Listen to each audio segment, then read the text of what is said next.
1. What was Lucius searching for in the window? What did he find? Who had thrown it and why? Answer. Lucius is sent by Brutus to lit a taper candle for Brutus' study. While doing so, he finds a letter thrown into the window. The letter was actually planted by Cassius and his fellow conspirators to manipulate Brutus into joining their plot against Caesar. The letter is meant to appear as if it comes from concerned Roman citizens urging Brutus to act against Caesar's potential tyranny. The conspirators, particularly Cassius, throw the letter to exploit Brutus's sense of duty and honor towards Rome, hoping to convince him that the people desire Caesar's downfall. 2. Why is the Ides of March important? Answer. The Ides of March is important in Julius Caesar because it is the date when Julius Caesar is assassinated. The significance of the Ides of March stems from a prophecy warning Caesar to beware the Ides of March, indicating a foreboding and pivotal moment. Caesar's potential rise to absolute power or kingship is a central concern for the conspirators, who believe his assassination is necessary to prevent him from becoming a tyrant. Thus, the Ides of March marks the crucial turning point where the conspirators take action to stop Caesar from becoming king. 3. What were the contents of the letter brought to Brutus by Lucius? Answer. The letter brought to Brutus by Lucius in Act 2, Scene 1 of Julius Caesar contains a plea for Brutus to take action against Caesar. While the exact words of the letter are not fully revealed, the contents imply a call to duty and a reminder of Brutus's noble heritage. The letter, crafted by Cassius to look like it comes from Roman citizens, urges Brutus to awake and see thyself, encouraging him to rise against Caesar's potential tyranny. The letter's intent is to persuade Brutus that the people of Rome support the overthrow of Caesar for the good of the Republic. 4. What was Brutus reminded of with such letters? Answer. Brutus is reminded of his sense of honor, duty, and responsibility to Rome with such letters. These letters appeal to his noble ancestry and the legacy of his ancestors who were known for their role in defending the Roman Republic. They are designed to exploit Brutus's patriotism and moral integrity, suggesting that he has an obligation to protect Rome from Caesar's potential tyranny. The letters are crafted to make Brutus feel that the Roman citizens are looking to him to save the Republic, thereby pushing him towards joining the conspiracy against Caesar. 5. How does Brutus describe his mental state after Cassius incited him against Caesar? Answer. After Cassius incites him against Caesar, Brutus describes his mental state as deeply troubled and conflicted. In Act 2, Scene 1, Brutus reveals that he has been unable to sleep because of the turmoil in his mind. He says, "Since Cassius first did wet me against Caesar, I have not slept." Brutus speaks of an internal struggle, torn between his love for Caesar and his concern for Rome. He feels a heavy weight of responsibility and a sense of foreboding about the drastic action he is contemplating, highlighting his inner conflict and the gravity of the decision he faces. 6. To what does he compare the state of mind? Answer. Brutus compares his troubled state of mind to a kingdom suffering from internal discord. In Act 2, Scene 1, he says, "Between the acting of a dreadful thing and the first motion, all the interim is, like a phantasma, or a hideous dream. The genius and the mortal instruments are then in council. And the state of man, like to a little kingdom, suffers then the nature of an insurrection." This metaphor emphasizes the chaos and conflict within his thoughts, mirroring a rebellion within a state where his reason and emotions are at odds with each other. 7. Who enters just after this? How does Lucius describe them? Answer. Just after Brutus describes his troubled state of mind, Lucius re-enters, announcing the arrival of a group of men. He describes them as their hats plucked about their ears, and half their faces buried in their cloaks. This description indicates that the men are attempting to conceal their identities. Likely because they are the conspirators who have come to meet Brutus and solidify their plans against Caesar. 8. What does Brutus say so as to prove that conspiracy is heinous? Answer.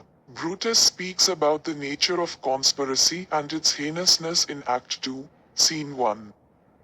He describes how conspiracies are inherently shameful and how those involved in such plots often try to hide their faces and actions. Oh. Then by day where wilt thou find a cavern dark enough to mask thy monstrous visage? Seek none, conspiracy, hide it in smiles and affability. For if thou part, thy native semblance on. Not Erebus itself were dim enough to hide thee from prevention. In these lines, Brutus argues that conspiracy is so monstrous that it must be hidden in the darkest places and covered with false smiles and affability. He implies that the very nature of conspiracy is shameful and must be concealed from the light of day. 9. What is Erebus? Why is it referred to by Brutus? Answer. Erebus *** is a region of darkness and shadow in Greek mythology, situated between the earth and the underworld, Hades. It is often associated with the passage of souls into the afterlife, symbolizing a place of profound darkness and obscurity. Brutus uses the term Erebus when he advises the conspirators on the importance of secrecy. He says, "Oh, then by day, where wilt thou find a cavern dark enough to mask thy monstrous visage? Seek none, conspiracy, hide it in smiles and affability. For if thou part, thy native semblance on. Not Erebus itself were dim enough to hide thee from prevention." Here, Brutus is emphasizing that the conspiracy against Caesar must be hidden so well that even the profound darkness of Erebus would not be enough to conceal it. He is highlighting the need for extreme secrecy and the careful masking of their intentions to avoid detection and prevent their plot from being thwarted. 10. Why according to Brutus the conspirators need not take an oath? Answer. According to Brutus, the conspirators need not take an oath because their cause is just and their motivations are honorable. In Act 2, Scene 1, Brutus argues that if their intentions and resolve are strong and true, an oath is unnecessary. He believes that taking an oath would imply a lack of trust among them and would suggest that they might not be committed to their cause without such a binding promise. Brutus states, "No, not an oath, if not the face of men, the sufferance of our souls, the time's abuse, if these be motives weak, break off betimes, and every man hence to his idle bed. So let high-sighted tyranny range on, till each man drop by lottery. But if these, as I am sure they do, bear fire enough to kindle cowards and to steal with valor the melting spirits of women, then, countrymen, what need we any spur but our own cause, to prick us to redress? What other bond, than secret Romans, that have spoke the word, and will not palter? And what other oath, than honesty to honesty engaged, that this shall be? Or we will fall for it?" In this speech, Brutus expresses his belief that the strength of their commitment to Rome and their shared sense of duty should be sufficient to bind them together. He trusts that their honor and the righteousness of their cause will motivate them more effectively than any oath could. 11. What would the Romans do if their sufferings were not enough to protest the tyranny? Answer. According to Brutus, if their sufferings under Caesar's rule were not enough to motivate them to protest against tyranny, then they are not truly suffering or worthy of freedom. This highlights his belief that true Romans would naturally oppose tyranny without the need for additional encouragement. 12. According to Brutus, who are the people who should take oaths? Answer. People who should take oaths. Brutus states that only people with dishonorable intentions or those who are not committed to their cause need to take oaths. He implies that the conspirators, being honorable men with a just cause, do not need an oath to bind them. 13. Why according to Metellus Cimber Cicero should join the conspirator? Answer. Metellus Cimber argues that Cicero should join the conspiracy because of his age, wisdom, and respected status in Rome. Having Cicero on their side would lend credibility to their cause and influence public opinion in their favor. 14. Who raises the question of whether Caesar alone should be killed? Ans. It is Cassius who raises the question of whether Caesar alone should be killed. Cassius expresses concern that killing only Caesar might not be enough to secure the safety and stability of Rome. He questions whether the conspirators should consider eliminating others who might pose a threat as well, fearing that Caesar's death alone might not suffice to prevent future problems. Cassius's suggestion prompts further discussion among the conspirators about the potential consequences of their actions. 15. Why according to Cassius Antony should die with Caesar? Answer. Cassius argues that Antony should die along with Caesar because Antony is loyal to Caesar and might seek revenge or cause trouble for the conspirators if left alive. Cassius sees Antony as a potential threat to their plan and their safety. 16. According to Brutus, what would killing Antony along with Caesar signify? Answer. Brutus believes that killing Antony along with Caesar would make their actions appear too bloody and ruthless. He argues that their cause should seem honorable and focused on the tyrant Caesar alone, not a wholesale slaughter. Brutus fears that killing Antony would taint their cause and make them appear as murderers rather than liberators. He believes that Antony, without Caesar, would pose no threat. 17. What does Brutus say to prove that the killing of Caesar is not an act of revenge? Answer. Brutus asserts that the killing of Caesar is not an act of revenge but a preemptive measure to prevent tyranny. He argues that Caesar's ambition threatens the freedom of Rome and that removing him is a necessary sacrifice for the greater good of the Republic. This is evident in Brutus's speech where he states, "It must be by his death, and for my part, I know no personal cause to spurn at him, but for the general." Act 2, Scene 1. This shows that Brutus sees the assassination as a public duty rather than a personal vendetta. 18. How does Brutus compare the action of the conspirator with shuttle masters and their servants? Answer. Brutus compares the conspirators' actions to those of masters who correct their servants. He uses this analogy to suggest that their goal is to correct the course of Rome and steer it away from tyranny, much like a master correcting a servant to maintain order and discipline. This metaphor implies a sense of responsibility and duty rather than personal malice. 19. How can they appear to the people of Rome as reformers and not murderers? Answer.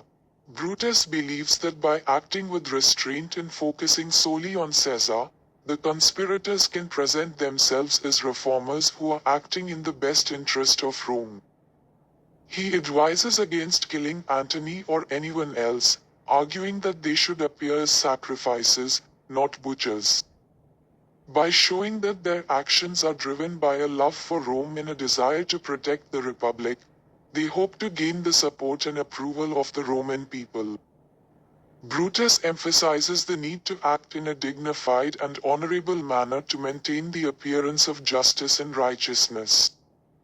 These answers highlight Brutus's attempts to justify the conspiracy as a noble act aimed at preserving the Republic, rather than a ruthless grab for power. 20. Who bears engrafted love for Caesar? Answer. Mark Antony is the one who bears deep and loyal love for Caesar. Throughout the play, Antony demonstrates his loyalty and devotion to Caesar, both in life and after his death, by seeking revenge against the conspirators. 21. What is Cassius suspicious of, or why does Cassius fear him? Answer. Cassius is suspicious and fearful of Mark Antony. He is concerned that Antony, as a loyal friend of Caesar, might retaliate against them after Caesar's assassination. Cassius views Antony as a potential threat to their safety and the success of their conspiracy. 22. What does Brutus say to assure Cassius that he should not be afraid of Antony? Answer. Brutus assures Cassius that Antony should not be feared because he believes Antony will be powerless without Caesar. Brutus argues that Antony is merely a limb of Caesar and that once Caesar is dead, Antony will not be a significant threat. Brutus says, for Antony is but a limb of Caesar. Let us be sacrificers, but not butchers. 23. Why do you think Cassius is doubtful whether Caesar would come to the capital on that day? Answer. Cassius is doubtful whether Caesar will come to the capital on the Ides of March because of the various omens and warnings Caesar has received. He fears that Caesar might heed these warnings and stay away from the Senate, which would disrupt their assassination plan. 24. What does Decius Brutus say to issue the presence of Caesar in the capital? Answer. Decius Brutus assures the conspirators that he can persuade Caesar to come to the capital by appealing to Caesar's love of flattery. Decius explains that although Caesar claims to despise flatterers, he is actually most flattered when he hears such denials. He confidently states that he knows how to manipulate Caesar's ego and persuade him to leave his house. 25. What examples are drawn by Decius Brutus so as to prove that Caesar loves to be flattered and would fall attract like other creatures? Answer. Decius Brutus provides examples to illustrate how Caesar, like many other creatures, is susceptible to flattery. He references how unicorns can be trapped by having their horns stuck in trees. Bears can be confused by their reflections in mirrors, elephants can fall into concealed pits, lions can be ensnared by camouflaged nets, and men can be deceived by flattery. 26. Who is Caius Ligarius? Why does he hate Caesar? Answer. Caius Ligarius is a Roman senator who despises Caesar because Caesar once reprimanded him for speaking well of Pompey. Ligarius's hatred for Caesar stems from this personal affront, and he joins the conspiracy against Caesar after being persuaded by Brutus. 27. What does Brutus advise the conspirators before leaving his house? Answer. Before leaving his house, Brutus advises the conspirators to maintain a calm and collected demeanor, and not to show any signs of anxiety or excitement that might arouse suspicion. He emphasizes the importance of concealing their true intentions until the moment of the assassination. 28. How does Brutus describe the sleep of Lucius? Why can he sleep thus? Answer. Brutus describes Lucius's sleep as peaceful and undisturbed, a sharp contrast to his own restless state. Lucius can sleep soundly because he is free from the heavy burdens and moral dilemmas that plague Brutus. This highlights Brutus's inner turmoil and the weight of the decision he is about to make. 29. Who is Portia? What is she worried about? Answer. Portia is Brutus's wife. She is deeply worried about Brutus because she senses that he is troubled and is keeping secrets from her. She is concerned about his well-being and the cause of his distress. 30. What makes Portia express doubt about Brutus's health? Answer. Portia doubts Brutus's explanation about his health because she notices his strange behavior and restless nights. She observes that he is not his usual self. which leads her to believe that he is troubled by something much deeper than a mere illness. 31. How did Brutus behave at supper and what conclusion did Portia draw from his behavior? Answer. At supper, Brutus was unusually quiet and distracted. He was not eating and appeared to be lost in thought. Portia concludes from his behavior that he is preoccupied with serious concerns and that he is hiding something important from her. 32. In what way does Portia demand to know about Brutus's mental sorrow? Answer. Portia demands to know what is troubling Brutus by invoking her status as his wife and her loyalty to him. She reminds him of their marriage vows and insists that she has the right to share his burdens. To prove her strength and determination, she even shows him a self-inflicted wound on her thigh, demonstrating that she can endure pain and keep his secrets. 33. How is Portia different from her other women for her sex? Answer. Portia is portrayed as stronger and more determined than other women of her time.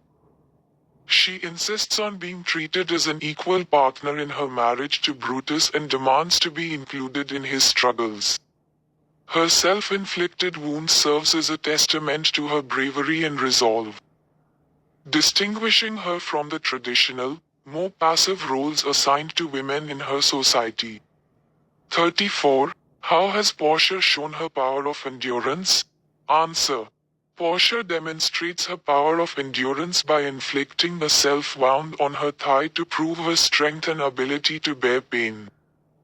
She uses this act to show Brutus that she is capable of sharing his burdens and secrets, emphasizing her determination and loyalty as his wife. 35. What is the meaning of to wear a kerchief? Answer. To wear a kerchief refers to the practice of covering one's head with a cloth or scarf, which was often done by people who were sick. In the context of the play, it implies someone who is unwell or pretending to be unwell. 36. Why does Brutus say that he wished the Caius Ligarius was not sick? Answer. Brutus expresses a wish that Caius Ligarius was not sick because he needs his support and participation in the conspiracy against Cesar. Ligarius's illness could potentially hinder his ability to contribute effectively to their cause. 37. Who is the soul of Rome? Answer. Brutus is often referred to as the soul of Rome, due to his reputation for honor, integrity, and dedication to the Republic. His involvement in the conspiracy is seen as crucial for its legitimacy and success.